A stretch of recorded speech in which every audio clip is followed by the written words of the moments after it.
Hello everyone, कैसे हो आप सब। उम्मीद करती हूँ आप सब लोग बहुत ही अच्छे होंगे। मैं भी अच्छी हूँ। तो अभी मुझे करनी है आंगन की सफाई, और पहले मैं करूँगी ये जो गमले हैं इन्हें साफ़, क्योंकि इनमें सूखी सूखी बहुत सारी पत्ती हो गई हैं। काफ़ी दिन भी हो गए हैं मैंने इन्हें अच्छे से साफ़ नहीं किया है, क्योंकि सर्दी में ये फालतू का काम करने का मन नहीं करता है। तो धूप अच्छी निकल रही है तो मैंने सोचा चलो सफाई कर लेते हैं थोड़ी बहुत।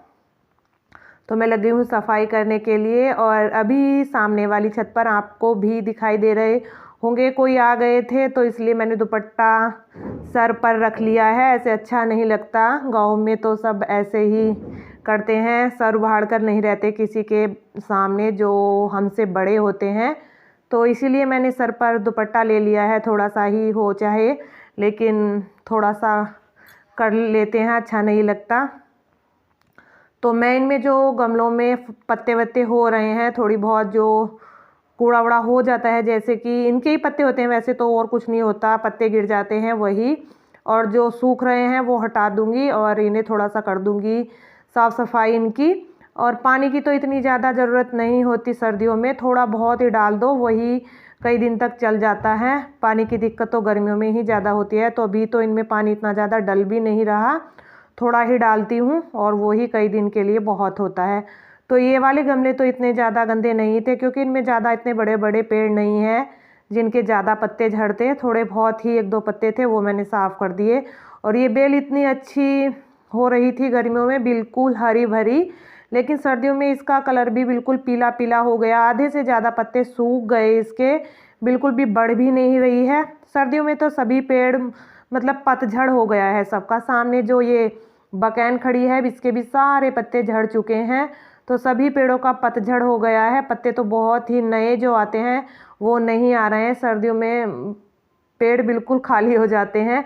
और सदाबहार के पेड़ गर्मियों में हमारे इतने अच्छे हो रहे थे, जो प्लास्टिक के गमलों में लगे हुए हैं बहुत अच्छे हो रहे थे, अब वो बिल्कुल सूख गए। उन पर तो नाम के ही पत्ते हैं, और वो भी बहुत छोटे छोटे से पत्ते हैं। और ये बहुत बड़े बड़े से सूखे सूखे खड़े थे, एक दिन मैंने तोड़ भी दिए ऊपर से, क्योंकि अब गर्मी आएंगी तो ये नौरस जाएंगे, और फिर ज़्यादा बहुत बड़े बड़े से ग्रिल के ऊपर निकल गए थे। इतने बड़े बड़े हो गए थे तो बड़े भी नहीं रहेंगे, तो इसलिए मैंने बहुत सारे ये तोड़ दिए थे। और ये तो बिल्कुल कूड़ा करकट कुछ करते ही नहीं है, क्योंकि इन पे पत्ते ही नहीं है। और इस वाले पेड़ में देखो कितने सारे सूखे हुए पत्ते हैं, इसके तो बहुत सारे पत्ते सूख गए हैं, तो इसमें ही ज़्यादा कबाड़ निकला है। तो इसके भी जो सूखे हुए पत्ते हैं वो सारे निकाल देती हूँ। और जहाँ पर गमले रखे हुए हैं उसके पीछे से भी टाइल्स साफ़ करूँगी पोछा लगाकर। और इनके नीचे भी जो पानी डालते हैं थोड़ी सी मिट्टी निकल जाती है नीचे को, तो वहाँ पर भी गंदगी हो जाती है, थोड़ी सी इनके निशान हो जाते हैं। तो देखिए कितने सारे इसके पत्ते निकल गए हैं सूखे हुए, बहुत सारा कूड़ा निकला है इसी गमले में से। तो यहाँ पर भी मैं अच्छे से ग्रिल पर भी साफ़ कर दूंगी, क्योंकि गमले रखे रहते हैं तो झाड़ू इतने अच्छे से नहीं लगती, और इन्हें हटाकर लगा देते हैं तो अच्छे से साफ़ सफाई हो जाती है। तो ये गमला मेरा साफ़ हो गया है। और ये बड़ा वाला गमला तो मैंने इसलिए नहीं हटाया, क्योंकि मैंने इस पेड़ को बांध के रखा है पाइप में। एक ये इसके सारे पत्ते नीचे हो गए थे, तो मैंने एक रस्सी लेकर और पाइप से इसे बांध दिया, तो इसलिए मैंने इसे हटाया नहीं है, बंधा हुआ है। वरना इसे भी हटाकर इसके पीछे की भी जगह को अच्छे से साफ़ करती। ये बंधा हुआ है इसलिए मैंने ये हटाया नहीं है। और ये बड़ा भी है, इसमें ज़्यादा वजन है। और ये जो और गमले हैं ये ज़्यादा इतने बड़े बड़े नहीं हैं, छोटे छोटे से ही हैं, तो इन्हें तो आराम से हटाकर मैं इनके नीचे और पीछे दोनों जगह अच्छे से कपड़े से साफ़ कर दूंगी, पोछा लगाने वाले जिससे मैं रोज़ लगाती हूँ। रोज़ रोज़ तो मैं ऐसे गमले हटाकर नहीं लगाती, लेकिन थोड़ा सा अगर इनके मिट्टी का जो मुझे निशान हो जाते हैं वो दिखाई देने लगते हैं तो मैं हटाकर लगा देती हूँ, क्योंकि सर्दियों में ही ये गमले हमारे यहाँ पर रखे हुए होते हैं।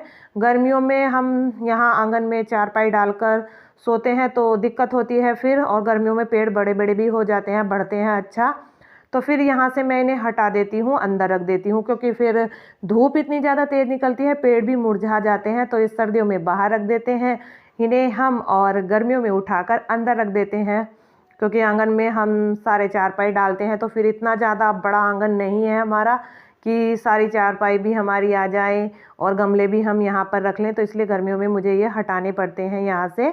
और कुछ गमले नीचे भी उठाकर रख दिए हैं क्योंकि इतनी बड़ी नहीं है हमारी आंगन, इतना बड़ा नहीं है, जगह कम है। तो पहले हम बहुत सारे पेड़ लगा कर रखते थे, बड़ा शौक़ है मुझे भी पौधे लगाने का और इसके पापा को भी, और उन्हें तो अब टाइम नहीं मिलता बिल्कुल भी पौधे लाने का भी। इस बार देखिए गर्मी इस सर्दियों में हमारे बिल्कुल भी गमले के पौधे उसके क्या बोलते हैं गेंदे के फूल नहीं आए। मुझे गेंदे के जो पीले वाले फूल होते हैं वो बहुत ज़्यादा पसंद है, लेकिन इस बार ये लेके ही नहीं आए। और बाद में गए थे एक दिन लेने भी, तो वहाँ पर अच्छे नहीं थे। ये कह रहे थे कि फूल भी बहुत छोटे छोटे से और सूखे सूखे से पेड़ थे, इसलिए मैं लेके भी नहीं आया। मुझे बहुत अच्छे हैं, पिछले साल हमने मंगा कर रखे थे, सारे गमलों में हमने गेंदे के पौधे लगाए थे और वो इतने सुंदर लगते थे, मतलब बहुत ही ज़्यादा सुंदर। अभी भी हमने अपने फ़ोन में उनके फ़ोटो खींच के रखे हैं, इतने प्यारे लगते थे गेंदे के। बहुत ही बड़े बड़े फूल थे, बिल्कुल पीले कलर के, तो वो बहुत अच्छे लगते थे। तो भी गमलों के पीछे की सफाई जो हो गई है अच्छे से, और ग्रिल को बस मैंने अभी इस पर कौवे और चिड़िया बैठ जाती हैं, कपड़ा लगा दिया है क्योंकि गंदे गंदे से पैर लग जाते हैं उनके। और अभी ग्रिल की भी मैं आज तो नहीं करूँगी, लेकिन इसकी भी अच्छे से सारी सफाई करनी है, रगड़ के इसे भी साफ़ सुथरा करूँगी। धूल बैठ जाती है इस पर भी। तो देखिए कितना सारा पत्ते पत्ते निकल गए हैं पौधों के भी। तो बस यहाँ पर झाड़ू लगाकर पहले ये कूड़ा साफ़ कर दूँगी और उसके बाद यहाँ पर पानी डालकर अच्छे से धुल दूँगी।